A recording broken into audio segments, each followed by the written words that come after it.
We are going to start today with, we actually have quite a bit of information. So I'm going to start by talking about medical baseline, and then Jorge will take over and talk about the self-generation incentive program. We have a lot of information for you, so I'm just going to go ahead and jump right in here. At Turn, we like to say that the medical baseline program is the best kept secret in California. We estimate that probably about 80% of utility customers who qualify for this benefit have never even heard of it. So they're not even signed up. And you can help us change that. Medical Baseline provides 3 types of support to customers who depend on power for certain medical and independent living needs. Those three supports are extra discounts on monthly energy bills, extra protections against utility shutoffs when customers fall behind on payments, and extra notifications and attention in advance of planned outages. Medical baseline discounts and protections are available to all electric and gas customers of PG&E, Southern California Edison, Southern California Gas, and SDG&E, who have qualifying medical conditions regardless of their income. Now, if you or any of your customers are with a municipal utility like LADWP or SMUD, they don't offer a program called Medical Baseline, but they do often offer protections for their medically vulnerable customers. You would just have to visit their website or call customer service of those other utilities to find out more about those programs.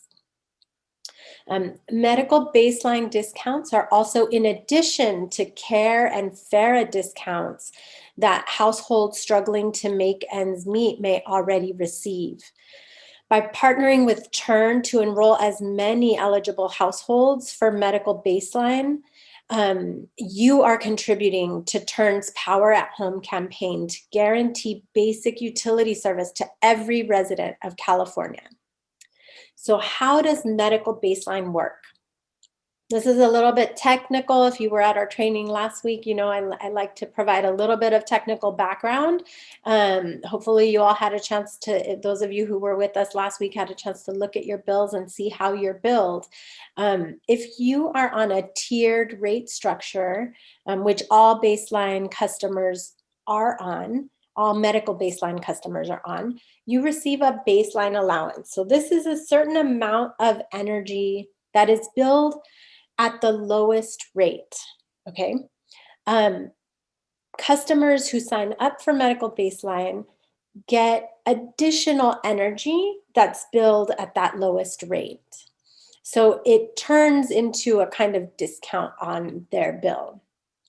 And they can get this allowance for both electricity or gas or both, depending on the medical condition and medical equipment that customers have. And this ensures that customers whose medical devices and conditions require them to use more energy get a break on their monthly bills.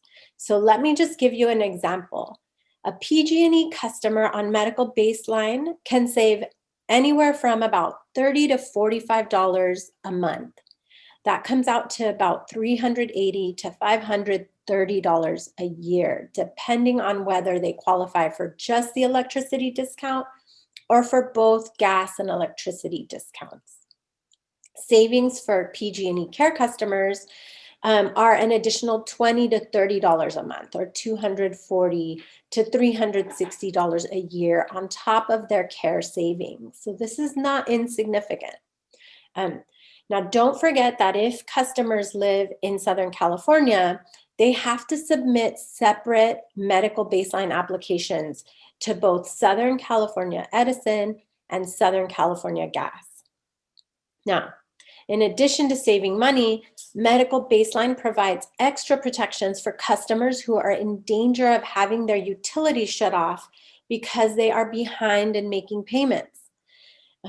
Remote shutoffs, So shutoffs that are conducted from the investor-owned utilities offices are banned for medical baseline customers. This means that medical baseline customers cannot be shut off through their smart meter.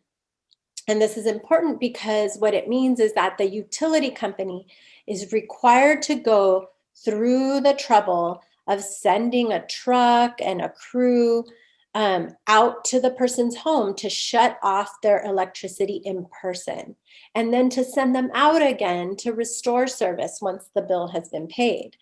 Medical baseline also requires utility companies to make a good faith effort to communicate with medical baseline customers before disconnecting their utility service.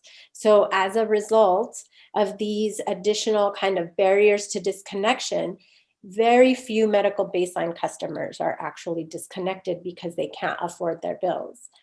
Now, all shutoffs are banned for medical baseline customers who are in hospice, depend on life support equipment, or have a life-threatening condition, as long as they sign up for a payment plan of no less than 12 months. Utilities are required to take extra steps to notify medical baseline customers in advance of any planned outages as well. Give me a thumbs up if you live in an area where your utility company has recently shut off power in order to avoid causing a wildfire. Anybody here? I know my colleague Constance has been there. Oh, I see Nancy's thumb being raised. Star, I see you in the chat. So a few of you have had this experience.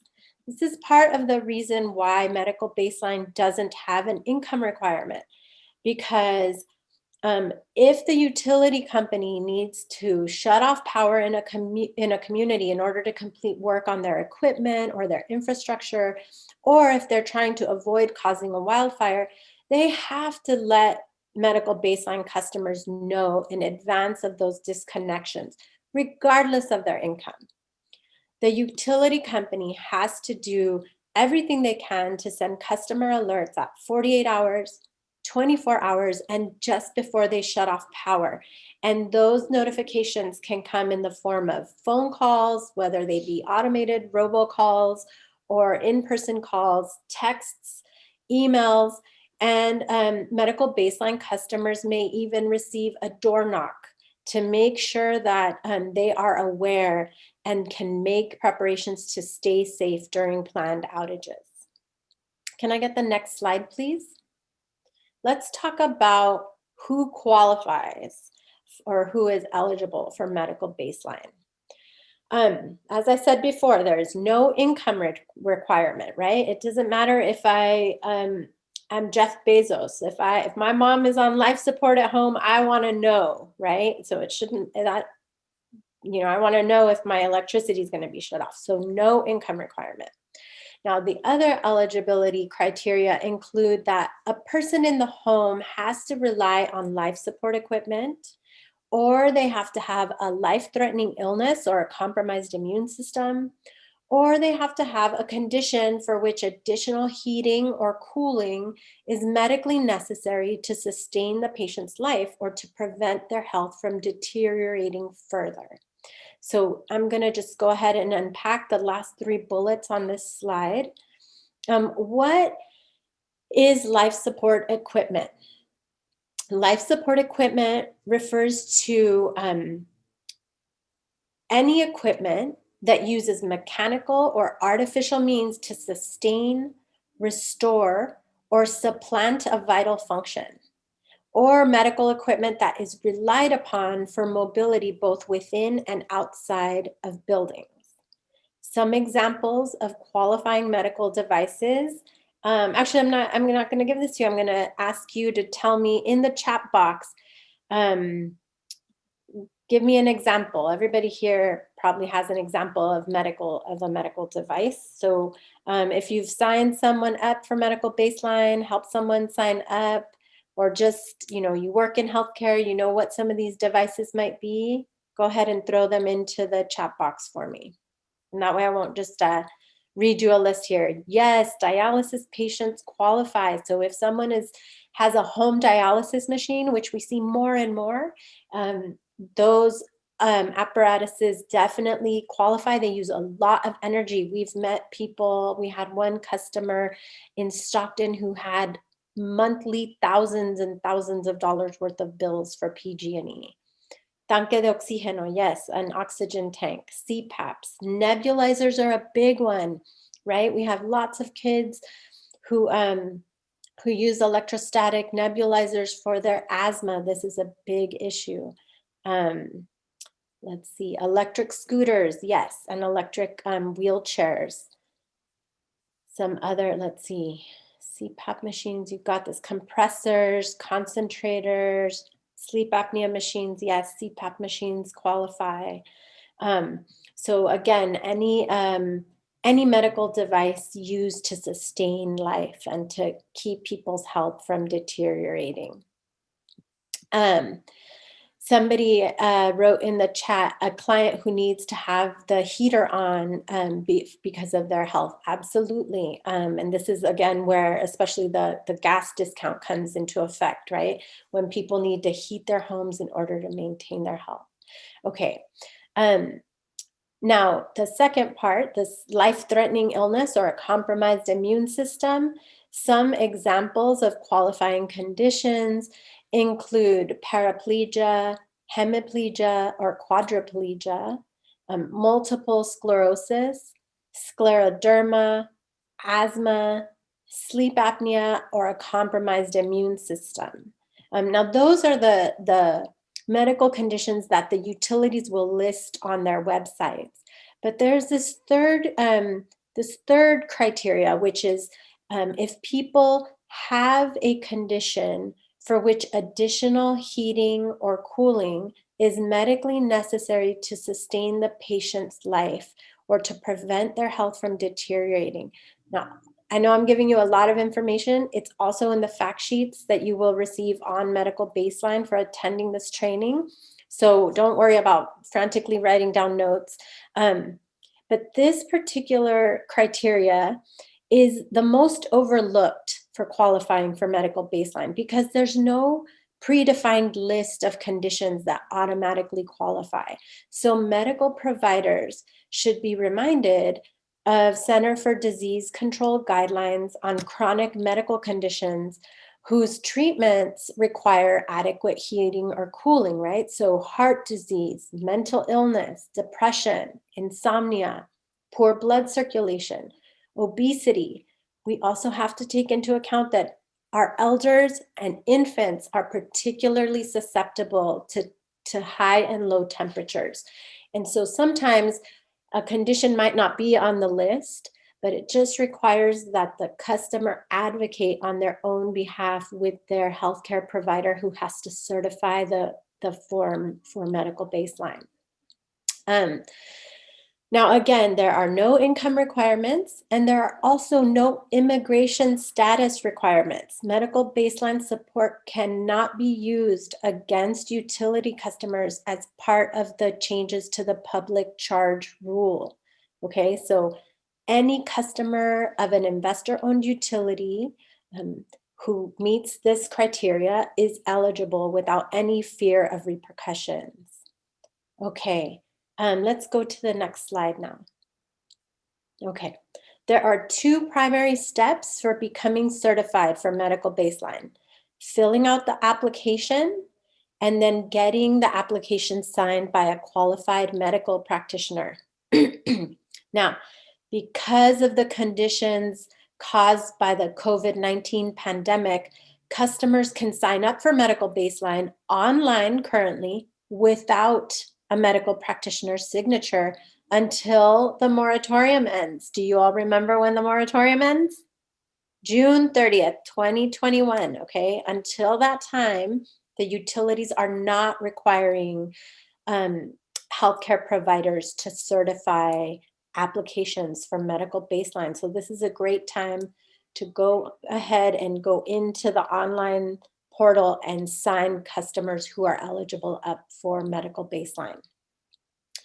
Filling out that Medical Baseline information or application You can imagine it asks for information such as the customer's account number, the account holder's first and last names, the name of the resident who requires medical baseline if it's a different person from the account holder, the address where the service is provided, a telephone number, and also customer contact preferences for those times when there may be a planned outage. So how does the customer want to be notified? Is that via text? Is that, via email? Exactly. Sorry, I got distracted by the chat box. Okay, so let me see a couple more things before I hand it over to Jorge. Okay, now, after June 30th, we will go back at some point to requiring a medical practitioner's certification. The following healthcare providers are qualified to provide the signature on the application, okay? An MD, a doctor of osteopathy, a nurse practitioner, or a physician's assistant, okay? We at Turn recommend that customers bring their completed application to their healthcare provider for certification and get it back with the signature, ideally. Customers should never assume that their provider will mail in their application for them. And it's best, in fact, if the customer takes a picture on their cell phone or makes a photocopy of the certified application before sending it in to their utility company. Because in the case where an application gets lost or takes a long time for the medical baseline discount to be added to their bill, this way the customer has proof that they sent the application by a certain date and can often request for that discount to be backdated on their bills if for some reason the application gets lost. Okay, there's a couple more details here. One is that if the customer's medical condition is permanent, then the customer will need to self-certify for medical baseline every 2 years in order to stay on medical baseline. If the customer's medical condition is not permanent, the customer will need to self-certify every year, and a new application, including a medical practitioner's signature, will be required every 2 years. Awesome. Thank you so much, Gabriela. So I'm going to talk about the SGIP, Self-Generation Incentive Program. What is SGIP? It is a California Public Utilities Commission program. And in the very most basic, I guess in the description, it's a rebate program for installing backup energy batteries in your home. Well, I'm gonna try to remove the poll from my screen. Okay. And I wanted to talk about how does it work? So basically the way the program works is you have to first apply for funds that are available through the utility company. And when we're talking about the utility company, we're talking about the big investor-owned utility companies like PG&E, SoCal Gas, or SDG&E, San Diego Gas and Electric. Now, when you apply for these funds at the utility company, they're going to, if you qualify and you're eligible, they'll set aside those funds for you. They do recommend that before you apply, that you actually contact somebody that would install this equipment, or what they refer to as an installer. And when you reach out to these companies that install these backup energy batteries, sometimes these installers will actually do the application process for you. But still, the very first step is applying to the utility company so that they can then set aside those funds for you to get the battery, the backup battery system installed on your property. So once you apply, you have to be approved before the actual installation process begins. And assuming that you are approved and you have the funds set aside, then you can go ahead and get the equipment installed. And once it is installed and installation is complete, then the utility company will give you a rebate, which works kind of like a reimbursement. And that's basically how it works. So you apply, you get approved, you get the battery system installed, and then you get a rebate after the installation. A couple of things to know about the SGIP program is that there is limited funding for the program, and the funding that the utility companies get is renewed on an annual basis. So what does this mean practically for you and possibly your clients? What it means is that the applications are processed on a first come, first served basis. And we really want to emphasize that right now there many, if not all, of the utility companies are already oversubscribed, and there are waiting lists for many of the utility companies. So again, because funding is limited and a lot of people do apply, and once that funding runs out, they have to wait until their funding gets renewed the following year. And if there's a waiting list, that's already going to take up that funding. So, and that's how it goes. So that's the basics on how it works. There are also 3 types of SGIP programs, which I'm going to go into detail here in the following slides. I just want to name these programs right now. The first program, the most basic program, is the general market SGIP rebate. The next one is equity SGIP. And the third one is equity resiliency SGIP. All 3 of the programs, they have different eligibility requirements, but at the most basic level, those who qualify have to be customers of one of those utility companies in order to qualify. And then there's additional eligibility requirements for each one of the different programs. And some of the benefits for these energy storage systems is that customers, for example, that have solar panels, they might be able to use the backup energy systems when the sun is not out or during a power outage.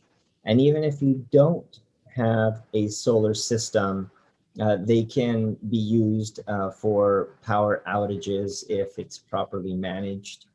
And yeah, and it can help provide on-site power when the prices are higher and help reduce monthly bills. And the other additional benefit is that battery storage can help support emergency preparedness as well. Okay. So moving on to the next slide. And so again, these next slides are going to be talking specifically about each one of the 3 types of SGIP programs. The first one, as I mentioned, is the general market SGIP program. And the only eligibility requirements for this one is that you have to be a customer of one of the investor-owned utilities. And this program covers 25% of the cost of a backup battery system. And one of the questions that came up for me is, well, what's the average cost of a battery backup system? And it depends on the manufacturer. but they can range anywhere from 11 upwards to $18,000. So again, this general market rebate program will cover 25% of that backup battery system, and any residential customer of the investor-owned utility would be eligible for this program.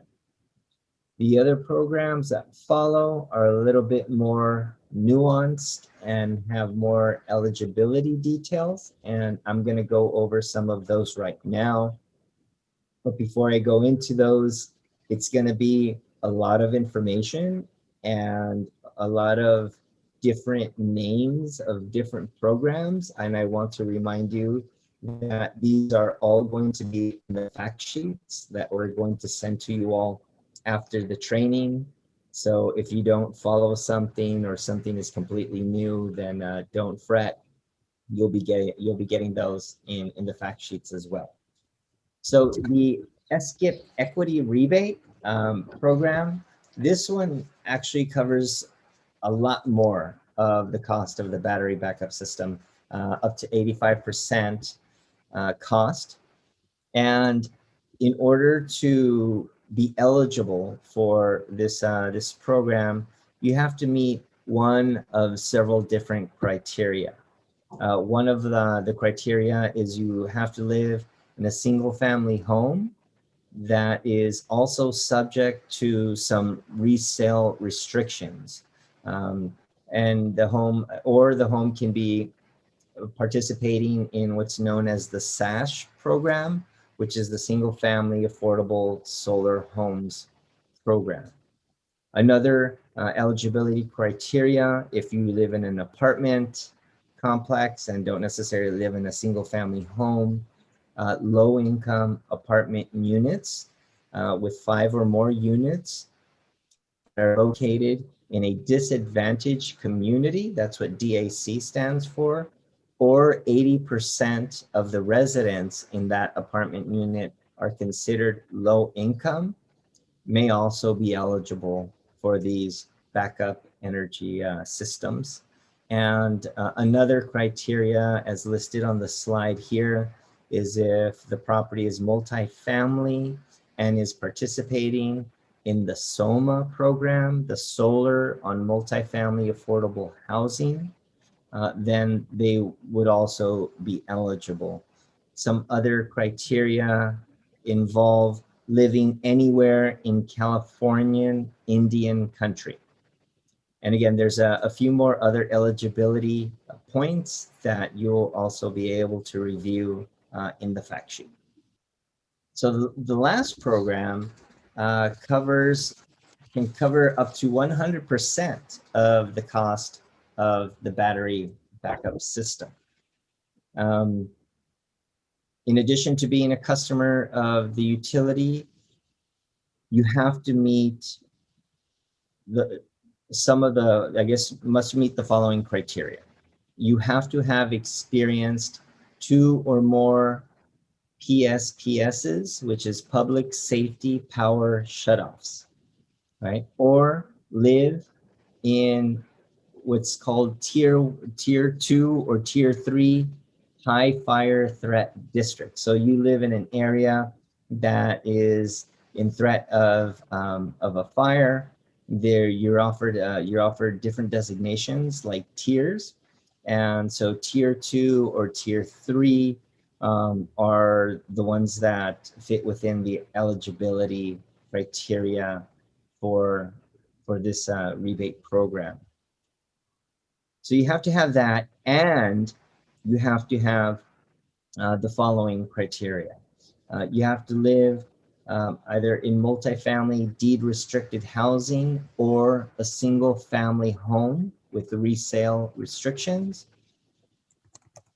Currently enrolled in medical baseline, and you have been notified, you have notified the utility of serious illness or life-threatening conditions, and your home relies on electric pump wells for water. So if meeting that criteria, then you might be eligible to get 100% of the cost of these backup energy systems covered for you. Again, keeping in mind the process, which is first applying for the funds, making sure that you get approved for the funds, and then getting it all installed, and then you'll be eligible. So as we close out, I do want to share that TURN is a formal party in the California Public Utilities Commission de-energization proceeding. There's a whole mouthful there. But basically what that means is that the proceeding that provides guidelines on planned outages to avoid wildfires, so what they like to call public safety power shutoffs, that's overseen through a proceeding that's been open for the last couple of years. Every time the utilities shut off people's power in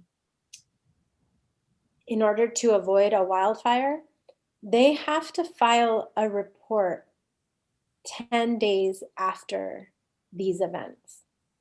The public has 15 days after they file their report to respond to those reports. And one important way that your organization can make an impact is by letting TURN know how your constituents were impacted by those planned outages, so that we can make sure that the PUC doesn't just hear from the utility companies, but instead we bring as many voices of the people who were affected to the commission. We encourage you to write up a brief report. It can be a narrative or just even a bulleted list of the impacts that a planned outage had in your community. You can comment on what kind of notification community members received in advance of the outage, what kind of impact vulnerable community members experienced. Were they able to access community resource centers? Were they able to get support for charging medical devices, et cetera, et cetera? What were communications like between your utility company and your organization, or a utility company and the local government, or the utility company and your community? What was the quality of response, the quality of that communication? What was the effectiveness of community resource centers, right? Were they accessible? Were people able to stay there and charge equipment, or stay cool or warm, or whatever needs they might have had? And in particular, any impacts that you can quantify, such as the number of people who were negatively affected, the amount of costs incurred by your organization or community members. Anything we can quantify and bring to the commission is always helpful. Your comments can either be paraphrased in TURN's report, with or without attribution, with or without citing you as a source. Or we can include your report as an addendum to our report. And so if you'd like more information about how to get involved with this process, please don't hesitate to contact me so we can set up a time to discuss this further. And as always, you are, of course, invited to sign up for our online action alerts, to become a member of TURN at turn.org/actions. And of course, to sign up for additional trainings in this series. Next week, we'll be doing a very basic primer on CARE, FARA, and the other support programs provided by the investor-owned utilities. And 2 weeks from today, we will be doing an in-depth dive into the new arrearage management plan, which offers customers, CARE customers in particular, the opportunity to be forgiven up to $8,000 worth of debt. This is a new program. We really want to make sure we get as many people signed up for the arrearage management plan as possible before the moratorium ends. We think this is going to be a really important tool available to customers who are struggling to make ends meet, especially right now during the pandemic. And see everybody next week. Thank you so much for joining us.